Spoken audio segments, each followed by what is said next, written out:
আল্লাহ রাসূল বলেন, মান সাল্লা আলাইয়া ওয়াহিদাতান সাল্লাল্লাহু আলাইহি আশারা, যেই ব্যক্তি আমি মুহাম্মাদের উপর একবার দুরূদ পাঠ করবে, আল্লাহ তাআলা তার উপর 10 বার রহমত বর্ষণ করবেন।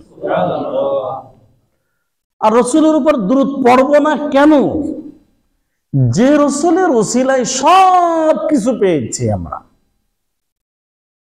যেই রাসূল সারা জীবন উম্মতের জন্য কেঁদেছেন, কেঁদে কেঁদে বুক ভাসিয়েছেন, যে রাসূল সব সময় উম্মতের টেনশনে ছিলেন, শুধু তাই নয়, আল্লাহ রাসূল রওজা পাকে শুয়ে এখনো উম্মতি উম্মতি বলে কাঁদছেন।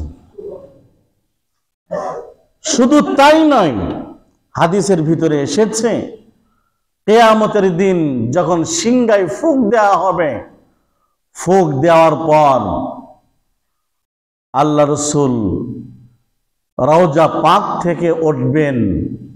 আল্লাহ রাসূলের চুল ছিল বাবরি চুল। আল্লাহ রাসূল যখন রওজা পাক থেকে উঠবেন কিয়ামতের দিন, চুল ঝাড়ি দিয়ে উঠবেন, চুল থেকে বালুগুলি পড়ে যাবে। উঠেই প্রথমেই জিবরাইল আলাইহিস সালামকে জিজ্ঞাসা করবে, ভাই জিবরাইল, আমার উম্মতের অবস্থা কি তাই বলো। তাহলে আল্লাহ রাসূল রওজা পাক থেকে উঠবেন কিয়ামতের দিন, ওই সময়ও আমাদেরকে ভুলবেন না, আর কিয়ামতের মাঠেও আমাদেরকে ভুলবেন না, কোথাও আমাদেরকে ভুলবেন না। আল্লাহ রাসূলের এক সাহাবী প্রশ্ন করছেন, হে আল্লাহ রাসূল, কিয়ামতের দিন আপনাকে কোথায় পাবো একটু বলেন না, কোথায় গেলে পাওয়া যাবে? মুসলিম শরীফের হাদিস। আল্লাহ রাসূল বলেন যে কিয়ামতের দিন আমাকে যদি পেতে চাও তাহলে পুলসিরাতের পাশে যাবা। যদি পুলসিরাতের পাশে না পাই তাহলে হাউজে কাউসারের পাশে যাবা। যদি হাউজে কাউসারের পাশে যদি না পাই হুজুর, তাহলে মিজানের পাল্লায় যাবা, যেখানে ওজন মাপ দেওয়া হবে। আল্লাহ রাসূল বলেন, লা উখফিউ মিন হাযিহিস সালাস, আমি এই 3 জায়গার এক জায়গায় অবশ্যই থাকবো, আমাকে পাবে তোমরা। আল্লাহ রাসূল বলেন যে কিয়ামতের মাঠে আমি আমার উম্মতকে নিজ হাতে হাউজে কাউসারের পানি পান করাবো। মান শারিবা ফালা ইয়াজমা, আল্লাহ রাসূল বলেন এই হাউজে কাউসারের পানি যে একবার পান করবে সে জীবনে আর তৃষ্ণার্ত হবে না। সাহাবী জিজ্ঞাসা করলেন, হে আল্লাহ রাসূল, এই হাউজে কাউসারের পানি কেমন হবে? আল্লাহ রাসূল উত্তর দিলেন, আবয়াযু মিনাল লাবান, দুধ থেকেও সাদা, ওয়া আতয়াবু মির রিহিল মিস্ক, আর মিশকে আম্বার থেকেও আরো বেশি সুঘ্রাণ হবে।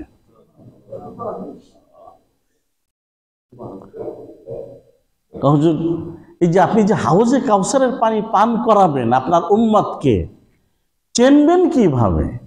আপনার উম্মত চেনবেন কিভাবে? সব যদি অজালে খেয়ে যায়, একবারে সবাই এসে যদি খেয়ে যায়, আমি চেনবো, আমার উম্মতকে চেনবো।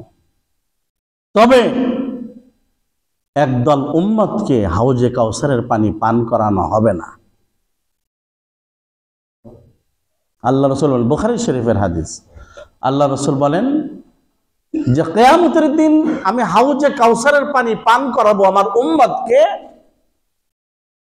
এই হাউজে কাউসারের পানি যে পান করাবো এর পাত্র কত হবে জানো? ওয়া কিজানুহু কানুজুমিস সামাই, এর হাউজে কাউসারের যে পাত্রগুলি হবে এইটা আকাশের তারকার থেকে আরো বেশি হবে।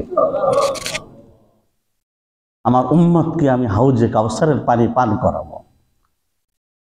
এই পান করাতে করাতে ওয়াহালা বাইনি ওয়া বাইনাহুম, আমার মাঝে এবং উম্মতের মাঝে একটা পার্টিশন সৃষ্টি হয়ে যাবে, বেড়া হয়ে যাবে। আমি আর আমার উম্মতকে পানি পান করাতে পারবো না। তখন আমি আল্লাহকে বললাম, আল্লাহ ব্যাপার কি? একটা পার্টিশন তৈরি হয়ে গেল, আমার উম্মতকে তো হাউজে কাউসারের পানি পান করাবো। তখন আল্লাহ তাআলা বলবেন যে আমার হাবিব, আপনি জানেন না, আপনি দুনিয়ার থেকে আসার পর আপনার এই উম্মত, এই কিছু কিছু উম্মত উল্টাপাল্টা করেছিল। তারা উল্টাপাল্টা করেছে, বেদাত কাজ করেছে, কুফরে লিপ্ত হয়েছে, শিরিকে লিপ্ত হয়েছে।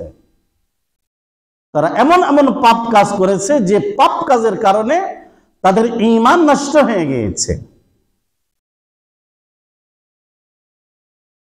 তাই তাদেরকে আজ হাউজে কাউসারের পানি পান করানো হবে না। তখন আল্লাহ রাসূল সাল্লাল্লাহু আলাইহি সাল্লাম নিজেই বলবেন, সুহকান সুহকান লিমা গায়্যারা বা'দি, হে আমার উম্মতেরা, দূর হয়ে যাও, দূর হয়ে যাও। আমি দুনিয়া থেকে আসার পরে আমার ধর্মকে তোমরা পরিবর্তন করে ফেলেছো, তাই দূর হয়ে যাও, তোমাদেরকে আমি হাউজে কাউসারের পানি পান করাবো না। তাহলে কি হাউজে কাউসারের পানি কি সবাই পান করতে পারবে? যারা দ্বীন ধর্ম পরিপূর্ণভাবে মানবে তারাই পারবে। যারা ঈমান রক্ষা করেছে, আমলে সালেহ করেছে, নেক কাজ করেছে, তাদের ঈমানের সাথে শিরিক মিশ্রিত হয় নাই, তাদের তাওহীদের সাথে কুফর মিশ্রিত হয় নাই, তাদের ইবাদতের সাথে বিদআত মিশ্রিত হয় নাই, ঈমান সংরক্ষণ করেছে, আমলে সালেহ করেছে, নেক কাজ করেছে, একমাত্র এরাই আল্লাহ রাসূলের হাত দিয়ে হাউজে কাউসারের পানি পান করবে। সেই জন্য ঈমান রক্ষা করার দরকার আছে না নাই? আমার গতকালকে বয়ান ছিল ইসালে, ওখানে আমি এই কথা বলেছি যে আমাদের বর্তমান যুগে সব থেকে বড় দায়িত্ব, আলেম ওলামাদের, ইমাম খতিবদের সব থেকে বড় দায়িত্ব হচ্ছে উম্মতের ঈমান কিভাবে নষ্ট হচ্ছে, কিভাবে ঈমান হারা হয়ে যাচ্ছে, এই ঈমান সংরক্ষণের দায়িত্ব আলেম ওলামা এবং যারা দায়ী আছে তাদের দায়িত্ব। আমরা অজু ভঙ্গের কারণ জানি। অজু ভঙ্গের কারণ কয়টি? কয়টি? 7টি। নামাজ ভঙ্গের কারণ কয়টি? 19টি। ঈমান ভঙ্গের কারণ কয়টি? তা জানি না। কি কি কারণে আমার ঈমানটা নষ্ট হয়ে যাচ্ছে, আমার ঈমান ভঙ্গ হচ্ছে, কি কি কারণে জানি না। আমি যে ঈমান নিয়ে কবরে যেতে পারতেছি তাও জানি না। আমি কি ঈমান নিয়ে কবরে যাচ্ছি না বেঈমান হয়ে কবরে যাচ্ছি তাও জানি না আমি। কিন্তু আমি মনে করতেছি আমি বিরাট বড় ঈমানদার, আমি তো 5 ওয়াক্ত নামাজ পড়ি, হজ করেছি, উমরা করেছি, দান সদকা করি, যাকাত দিই, অসহায়ের পাশে দাঁড়াই, আমি আমার মতো ঈমানদার তো আর কেউ নাই। কিন্তু ভাই, দোস্ত, বুজুর্গ, ছোট্ট ছোট্ট কাজের কারণে ঈমান নষ্ট হয়ে যায়। এক বালতি দুধ নষ্ট হওয়ার জন্য গরুর পেশাব কয় কেজি পড়ার দরকার? 1 ফোঁটাই যথেষ্ট। এক বালতি দুধ নষ্ট হওয়ার জন্য গাভীর পেশাব 1 ফোঁটাই যথেষ্ট। ঠিক তদ্রূপ ঈমান নষ্ট হওয়ার জন্য একটা পাপ, একটা অপরাধী যথেষ্ট। সেই জন্য ভাই, দোস্ত, বুজুর্গ, আমাদেরকে ঈমান সংরক্ষণ করতে হবে। আল্লাহ তাআলা কোরআনুল কারীমের ভিতরে যত জায়গায় কথা বলেছেন, আগে বলেছেন ইয়া আইয়ুহাল্লাযীনা আমানু, হে ঈমানদারগণ, তারপরে আমলে সালেহ, নেক কাজ। আমার ঈমান ঠিক নাই কিন্তু নেক কাজ করে গেলাম, মোটেও পাবো না আমি। আমার ঈমানও ঠিক করতে হবে, নেক কাজও করতে হবে। সেই জন্য কিয়ামতের দিন আল্লাহ রাসূলের সুপারিশ পাবে কারা? যাদের অন্তরের ভিতরে যাররা পরিমাণ ঈমান থাকবে, কোনো কুফর থাকবে না, শিরিক থাকবে না, বেদাত থাকবে না এবং অহংকার থাকবে না। আল্লাহ রাসূল বলেন, এই উম্মতকে আমি কিয়ামতের দিন সুপারিশ করে জান্নাতে নিয়ে যাব। তাহলে ঈমান, আল্লাহ রাসূলের সুপারিশ পেতে হলে আমাকে 1 নম্বর কুফর করা যাবে না। কুফর মানে অস্বীকার করা, শরীয়তের কোনো বিধিবিধান অস্বীকার করা। একজনকে বললাম, ভাই চলেন নামাজ পড়ে আসি। নামাজ লাভ কি? এগুলি নামাজ কোনো লাভ কি? হাসে তো উপর হয়ে নদীতে মাথা ঢুকায়, পাছা উপর দিকে শামুক টামুক পাই, দুটা সিজদা করে কি পাইছিস? এরকম লোক আমাদের সমাজে আছে না নাই? এই যে কথাটা বলল, বলার সাথে সাথে তার ঈমান চলে গিয়েছে, তার স্ত্রী থাকলে স্ত্রী তালাক হয়ে গেছে। ঈমান নষ্ট হয় 26টি কারণে। কয়টি কারণে? ঈমান ভঙ্গের কারণ 26টি। যদি আর অন্য করে দিন সুযোগ পায় ইনশাল্লাহ বলবো। 26টি কারণ ঈমান ভঙ্গের।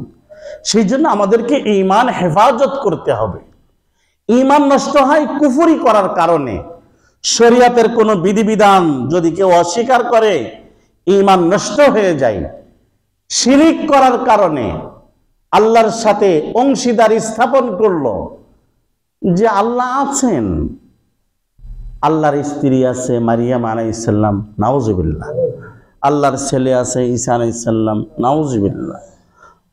ইহুদিরা বলে আল্লাহর ছেলে উযায়ের আলাইহিস সালাম, নাউজুবিল্লাহ। আল্লাহ সন্তান দিতে পারেন, তবে পীর সাহেবও সন্তান দিতে পারেন। এই কথা বলার সাথে সাথেই কি হবে? ঈমান চলে যাবে। ঈমান চলে যাবে।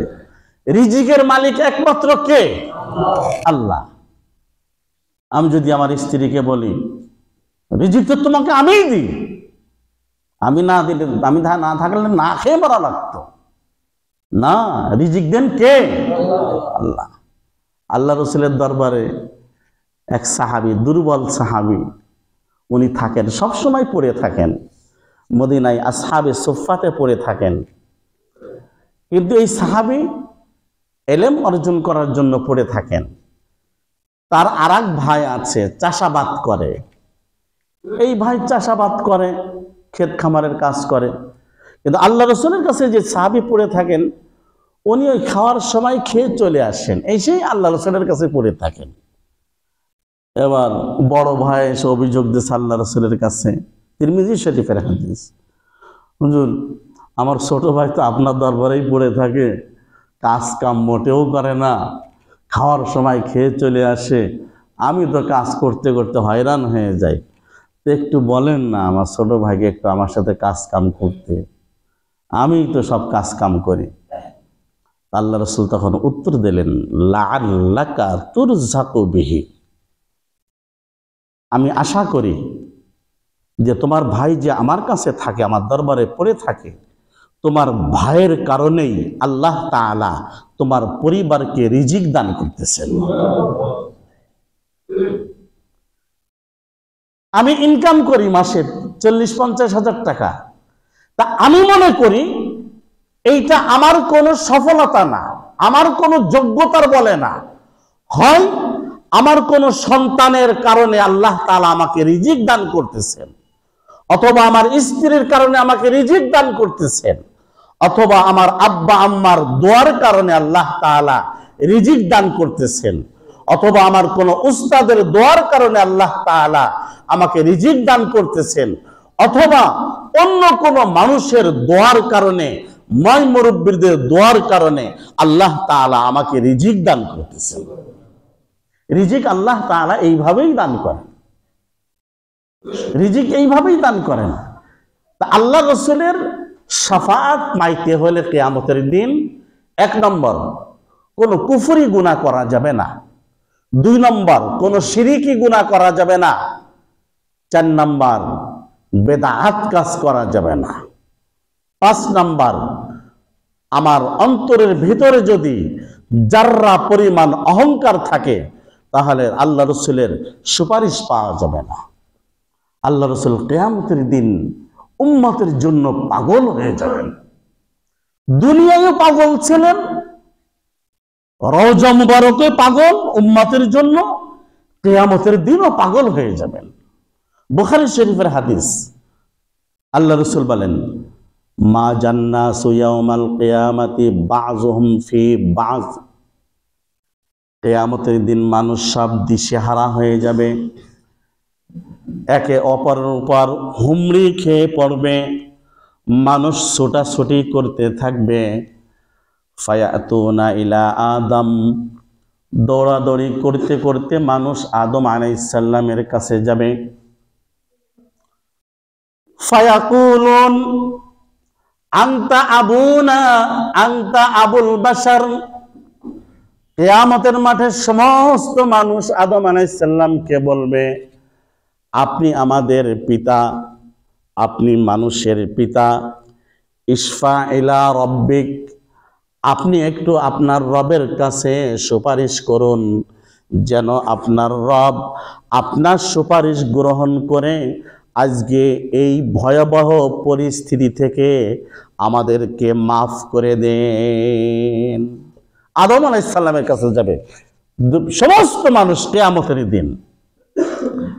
ফায়াকুলু আদম, আদম আলাইহিস সালাম বলবেন, লাস্তু লাহা, আজকে সুপারিশ করার অধিকার আমার নাই, সুপারিশ করার অধিকার আমার নাই।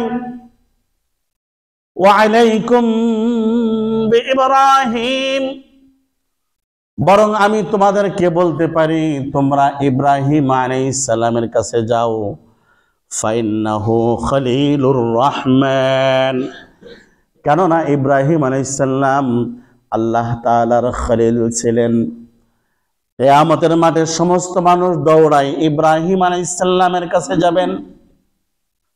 ইব্রাহিম আলাইহিস সালামের কাছে যে বলবেন, আপনি আমাদের জাতির পিতা, আপনি আপনার রবের কাছে একটু সুপারিশ করুন, যেন আপনার রব সুপারিশ গ্রহণ করে আমাদেরকে জান্নাতের ব্যবস্থা করে দেন। ইব্রাহিম আলাইহিস সালাম বলবেন, লাস্তু লাহা, আমি সুপারিশ করার আমার যোগ্যতা নাই। ওয়া আলাইকুম ওয়ালাকিন আলাইকুম বিমূসা, তোমরা মূসা আলাইহিস সালামের কাছে যাও। ফাইন্নাহু কালিমুল্লাহ, কেননা মূসা আলাইহিস সালাম কালিমুল্লাহ ছিলেন, আল্লাহর সাথে সরাসরি কথা বলেছেন। তোমরা মূসার কাছে যাও। কিয়ামতের মাঠে সমস্ত মানুষ মূসা আলাইহিস সালামের কাছে যাবেন। মূসা আলাইহিস সালাম বলবেন যে লাস্তু লাহা, আমি সুপারিশ করতে পারবো না। ওয়া আলাইকুম বিঈসা, বরং তোমরা ঈসা আলাইহিস সালামের কাছে যাও। কিয়ামতের মাঠে সমস্ত মানুষ ঈসা আলাইহিস সালামের কাছে যাবে। ঈসা আলাইহিস সালাম উত্তর দেবে, লাস্তু লাহা, আমি সুপারিশ করতে পারবো না। ঈসা আলাইহিস সালাম একটা পরামর্শ দেবেন। ঈসা আলাইহিস সালাম বলবেন, ওয়ালাকিন আলাইকুম বিমুহাম্মাদ সাল্লাল্লাহু আলাইহি ওয়াসাল্লাম। ঈসা আলাইহিস সালাম বলবেন, আমি তোমাদের সুন্দর পরামর্শ দিচ্ছি, তোমরা মুহাম্মদ সাল্লাল্লাহু আলাইহি ওয়াসাল্লামের কাছে যাও। আল্লাহ রাসূল বলেন, কিয়ামতের মাঠে আমার উম্মতরা ফায়াতুনা ইলাইয়া, কিয়ামতের মাঠে আমার উম্মতরা সব আমার কাছে চলে আসবে। আসার পর আমাকে বলবে, হাবিবুল্লাহ, আপনি সুপারিশ করুন। এই কথা বলার সাথে সাথে আমি মুহাম্মদ সাল্লাল্লাহু আলাইহি ওয়াসাল্লাম মাকামে মাহমুদে সিজদায় পড়ে যাব, আর আমি বলবো, আনা লাহা আনা লাহা, আজকে সুপারিশ আমি তোমাদের জন্য করব। আল্লাহ রাসূল মাকামে মাহমুদে সিজদায় পড়ে যাবেন। সেজদায় পড়ে এবার কান্নাকাটি শুরু হয়ে যাবে। আল্লাহ রসুল, বুখারী শরীফের ভিতরে আসছে, আল্লাহ রসুল আল্লাহ তাআলার যত রকমের প্রশংসা করার দরকার সমস্ত প্রকার প্রশংসা করে সেজদায় পড়ে যাবেন। তখন আল্লাহ তাআলা বলবেন, মাহবুবান ইরফা রাসাকা সাল তু'তা ইশফা তুশাফা। হাবিব আমার, আপনি কাঁদছেন কেন? তখন আল্লাহ রসুল বলবেন, ইয়া রব্বি উম্মতি উম্মতি উম্মতি। আল্লাহ রসুল বলবেন, আল্লাহ আমার উম্মত জাহান্নামে যাই, ইয়া রব উম্মতি উম্মতি উম্মতি। আল্লাহ রসুল সেজদায় থাকবেন, রব আমার উম্মত জাহান্নামে যাচ্ছে আজকে, আমার উম্মতকে বাঁচাও, আমার উম্মতকে বাঁচাও। আল্লাহ তাআলা বলবেন, ইরফা রাসাকা, মাথা উঁচু করুন হাবিব আমার, সাল তু'তা, আপনি চান দেওয়া হবে, ইশফা তুশাফা, আপনি সুপারিশ করুন, আপনার সুপারিশ গ্রহণ করা হবে। আল্লাহ রসুল মাথা উঁচু করবেন, মাথা উঁচু করার পর আল্লাহ তাআলা রসুলকে বলবেন, ইনতালিক, যান, সামনে যান, ফাখরিজ মান কানা ফি কলবিহি মিসকালা শাইরাতিন মিন ঈমান। আপনি যান, সামনে যান, আপনার উম্মতের কাছে যান, আপনার উম্মতের ভিতরে যাদের অন্তরের ভিতরে জবের দানা পরিমাণ ঈমান আছে তাদেরকে জাহান্নাম থেকে বের করে জান্নাতে নিয়ে যান। আল্লাহ রসুল প্রথম সুপারিশ করবেন, জবের দানা পরিমাণ যাদের ভিতরে ঈমান আছে সুপারিশ করে জান্নাতে নিয়ে যাওয়ার পর আল্লাহ রসুল আবার সেজদায় পড়ে যাবেন। সেজদায় পড়ে বলবেন আল্লাহকে, ইয়া রব উম্মতি উম্মতি উম্মতি। রব আমার উম্মত এখনো জাহান্নামে আছে, আমার উম্মত জাহান্নাম থেকে বের না হওয়া পর্যন্ত আমি থামব না। আল্লাহ রসুল সেজদায় পড়ে যাওয়ার পর আল্লাহ তাআলা বলবেন, ইরফা রাসাক, মাথা উঁচু করেন, সাল তু'তা ইশফা তুশাফা, আপনি যা চাবেন তাই দেওয়া হবে, যা সুপারিশ করবেন সুপারিশ গ্রহণ করা হবে। আল্লাহ রসুল মাথা উঁচু করবেন, আল্লাহ তাআলা আবার বলবেন, ইনতালিক ফাখরিজ মান কানা ফি কলবিহি মিসকালা যাররাতিন মিন ঈমান। আপনার উম্মত যারা জাহান্নামে আছে, যাদের অন্তরের ভিতরে জাররা পরিমাণ ঈমান আছে, বিন্দু পরিমাণ ঈমান আছে, তাদেরকে জাহান্নাম থেকে বের করে আপনি জান্নাতে নিয়ে যান। আল্লাহ রসুল আরেক দল জান্নাতে নিয়ে যাবে। আল্লাহ রসুল আবার সেজদায় পড়ে যাবেন, আবার কান্নাকাটি করতে থাকবেন। আল্লাহ তাআলা বলবেন, হাবিব আবার মাথা উঠান, এবার আপনার উম্মত জাহান্নামে মান কানা ফি কলবিহি আদনা আদনা মিন ঈমান, যার অন্তরে সর্বনিম্ন পরিমাণ ঈমান আছে তাকে আপনি বের করে জান্নাতে নিয়ে যান। আল্লাহ রসুল আবার সেজদায় পড়ে যাবেন চতুর্থবার। তাহলে কিয়ামতের মাঠে আল্লাহ রসুল সেজদায় পড়বেন মোট কতবার? 4 বার, 3 বার না 4 বার। চতুর্থবার সেজদায় পড়ে আবার কান্নাকাটি। আল্লাহ তাআলা বলবেন, হাবিব আমার কি হয়েছে? 3 বার তো সুপারিশ করে নিলেন, কি হয়েছে? কয়, আল্লাহ আমার কিছু উম্মত আছে যারা দুনিয়ায় থাকতে অন্তর দিয়ে কালিমা পড়েছিল, অন্তর দিয়ে কালিমা পড়েছিল, এই কালিমাওয়ালা উম্মত তারা জাহান্নামে পড়ে আছে, তাদেরকে জান্নাতে নিতে চায়। তখন আল্লাহ তাআলা নিজেই বলবেন, হাবিব এরা যে কালিমা পড়েছিল কার জন্য? আপনার জন্য। আমার জন্য যদি কালিমা পড়ে থাকে, আপনি 3 বার সুপারিশ করে আপনার উম্মতকে জাহান্নাম থেকে বের করে জান্নাতে নিয়েছেন, তারা কালিমা পড়েছে আমার জন্য, লাউখরিজান্নাহুম, অবশ্যই অবশ্যই এখন আমি তাদেরকে বের করে জান্নাতে নিয়ে যাব। আল্লাহ তাআলা সর্বশেষ চতুর্থবার আল্লাহ তাআলা নিজেই এই উম্মতে মুহাম্মাদীকে জাহান্নাম থেকে বের করে জান্নাতে নিয়ে যাবেন। ভাই দোস্ত বুজুর্গ, কি কারণে? আল্লাহ রসুলের ইতাআতের কারণে, আল্লাহ রসুলের আনুগত্যের কারণে। যতদিন পর্যন্ত আল্লাহ রসুলের আনুগত্য না করব, আল্লাহ রসুলের অনুসরণ না করব, ততদিন পর্যন্ত আমাদের শান্তি আসবে না। ব্যক্তিগত জীবন, পারিবারিক জীবন, সাংসারিক জীবন, সামাজিক জীবন, রাষ্ট্রীয় জীবন, আন্তর্জাতিক জীবন, এই প্রত্যেকটা ক্ষেত্রে যতদিন পর্যন্ত রসুলকে না রাখবো, মুহাম্মদ সাল্লাল্লাহু আলাইহি সাল্লামকে না রাখবো, ততদিন পর্যন্ত শান্তি আসবে না। আর কিয়ামতের মাঠে আল্লাহ রসুলের শাফাআত পেতে হলে, আল্লাহ রসুলের সুপারিশ পেতে হলে আমাদেরকে কি করতে হবে? আল্লাহ রসুলের অনুসরণ করতে হবে, পরিপূর্ণ অনুসরণ করতে হবে, পরিপূর্ণ অনুসরণ করতে হবে। 5 ওয়াক্ত নামাজ পড়ার দরকার আছে না নাই? সবার। উম্মতে মুহাম্মাদী নামাজ না পড়ে থাকে কিভাবে? নামাজ না পড়লে তো সে উম্মতে মুহাম্মাদী হতে পারে না।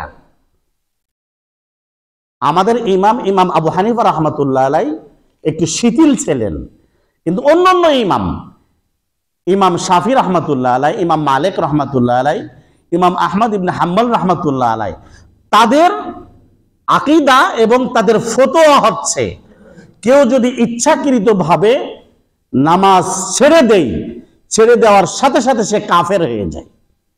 তার স্ত্রী থাকলে স্ত্রী তালাক হয়ে যায়। এরপরে যদি স্ত্রীর সাথে মেলামেশা করে বাচ্চা হয়, এই বাচ্চাগুলি হয় হারামজাদা। হিসাব করেন দেখি, আমাদের সমাজ যে ভালো হচ্ছে না, কেন ভালো হচ্ছে না? আমি নামাজ পড়ি না, আমার বউ নামাজ পড়ে না, স্বামী স্ত্রী কেউ নামাজ পড়ে না, মেলামেশা হচ্ছে, সন্তান পয়দা হচ্ছে, শয়তানগুলি সব হারামজাদা হচ্ছে। সেই জন্য তো আমাদের সমাজটা ভালো হচ্ছে না। আমার ছেলে নামাজ পড়ে না, আমি ঘরে একটা জাহান্নাম রেখেছি। আমার মেয়ে নামাজ পড়ে না, আমার ঘরে একটা জাহান্নাম। আমার স্ত্রী নামাজ পড়ে না, আমার ঘরে একটা জাহান্নাম। সেই জন্য আল্লাহর দিকে রুজু হতে হবে। যতদিন পর্যন্ত আল্লাহ এবং আল্লাহর রসুলের আনুগত্য না করব, ততদিন পর্যন্ত শান্তি আসবে না, দুনিয়ায় শান্তি আসবে না, পরকালে মুক্তি আসবে না। সেই জন্য ভাই দোস্ত বুজুর্গ, আল্লাহ এবং আল্লাহ রসুলের আনুগত্য করব তো ইনশাল্লাহ, করব তো ইনশাল্লাহ। নেগেটিভ পজিটিভ ছাড়া বাতি জ্বলে না, নেগেটিভ পজিটিভ ছাড়া ফ্যান চলে না। ঠিক তদ্রূপ আল্লাহ এবং আল্লাহ রসুলের অনুসরণ অনুকরণ ছাড়া জান্নাতে যাওয়া যাবে না, জান্নাতে যাওয়া যাবে না কোনোভাবে না। কোন পীর সাহেব জান্নাতে নিতে পারবে? কেউ নিতে পারবে না, কোন আলেমও নিতে পারবে না, মা বাবাও নিতে পারবে না। কিয়ামতের মাঠে তো সব পালাবে। ইয়াউমা ইয়াফিরুল মারউ মিন আখিহি ওয়া উম্মিহি ওয়া আবিহি, কিয়ামতের মাঠে সবাই পালাবে। স্ত্রী স্বামীকে দেখে পালাবে, স্বামী স্ত্রীকে দেখে পালাবে, মা বাপ সন্তানকে দেখে পালাবে, সন্তান মা বাপকে দেখে পালাবে, সবাই পালাবে, একে অপরকে দেখে পালাবে। মা বাপ মনে করবে আমার ছেলে মনে হয় আমার কাছে নেকি চাইতে আসছে, দৌড়া। সন্তান পালাবে, মা বাপ মনে হয় কিছু চাবে, নেকি চাবে, মারবে দৌড়, খেসে দৌড়, সবাই সবাইকে দেখে পালাবে, সব ইয়া নফসি ইয়া নফসি ইয়া নফসি। সেই জন্য ভাই দোস্ত বুজুর্গ, আমরা মুহাসাবা করি, নিজের হিসাবটা নিজে করি, যে আমাকে আল্লাহ তাআলা কেন সৃষ্টি করেছেন, কেন দুনিয়ায় পাঠালেন, দুনিয়ায় কি কাজ করছি, এখান থেকে পরকালের জন্য কি নিয়ে যাচ্ছি, কি নিয়ে যাচ্ছি, এই মুহাসাবা, এই হিসাবটা আমাদেরকে করতে হবে। জুনায়েদ বাগদাদি রহমতুল্লাহ আলাইহির নাম শুনেছেন আমরা? কত বড় বুজুর্গ ছিলেন, বাগদাদ শহরের কত বড় বুজুর্গ জুনায়েদ বাগদাদি রহমতুল্লাহ আলাইহি। আমি সেদিন পড়তেছিলাম ওনার ইতিহাসটা। জুনায়েদ বাগদাদি রহমতুল্লাহ আলাইহির কাছে ওনার এক মুরিদ জিজ্ঞাসা করতেছেন যে হুজুর আপনি এত বড় ওলি হলেন কিভাবে বলেন দেখি একটু, কোন নেকির মাধ্যমে আপনি এত বড় ওলি হলেন? জুনায়েদ বাগদাদী রহমাতুল্লাহ আলাইহি উত্তর দিচ্ছেন, এটা আজকে সবাই মুখস্থ করবেন। জুনায়েদ বাগদাদী রহমাতুল্লাহ আলাইহি ওনার শিষ্যকে উত্তর দিচ্ছেন, আজ 30 বছর যাবত আমি রাত্রে যখন ঘুমাতে যাই তখন আমার 24 ঘন্টার হিসাব করে আমি ঘুমাই। 24 ঘন্টায় আমি যদি আল্লাহর কোন বিধিবিধান যদি ভুল ত্রুটি হয়ে থাকে, কোনো পাপ হয়ে থাকে, সঙ্গে সঙ্গে তওবা করে কান মুড়া খেয়ে আমি আল্লাহর কাছে তওবা করি। আর যদি 24 ঘন্টার ভিতরে যে কাজগুলি করেছি এটা যদি ভালো হয়ে থাকে তাহলে সঙ্গে সঙ্গে আমি আল্লাহর শুকরিয়া আদায় করি, আল্লাহ তুমি আমাকে তৌফিক দিয়েছো তাই ভালো কাজগুলি আমি করতে পেরেছি। আর যদি কোনো ভুল হয়ে যায় সঙ্গে সঙ্গে আমি আমার নিজের কান মুড়া দিই। সঙ্গে সঙ্গে এই 30 বছর যাবত আমি আমার মুহাসাবা করতেছি, আমি আমার হিসাব করার কারণে আল্লাহ তাআলা আমাকে এত বড় ওলি বানাই দিয়েছেন। এখন তো আমরা আমাদের নিজেদের হিসাব করি না, আমরা আরেকজনের হিসাব করি। অমুক ভালো না, তমুক ভালো না, অমুক খারাপ, তমুক খারাপ। আমি কি দুধে ধোয়া? আমি দুধে ধোয়া? সেই জন্য মুহাসাবা করতে হবে, নিজের হিসাব নিজে করতে হবে, যা আমি কি করতেছি, আমি কতটুকু ভালো। এই মুহাসাবাটা করেন। সাহাবায়ে কিরাম, আল্লাহর ওলি যারা ছিলেন সবাই এই মুহাসাবা করত, নিজের হিসাব নিজেই করত সবাই। সেই জন্য এই মুহাসাবা করব তো ইনশাআল্লাহ। মুহাসাবা মানে কি?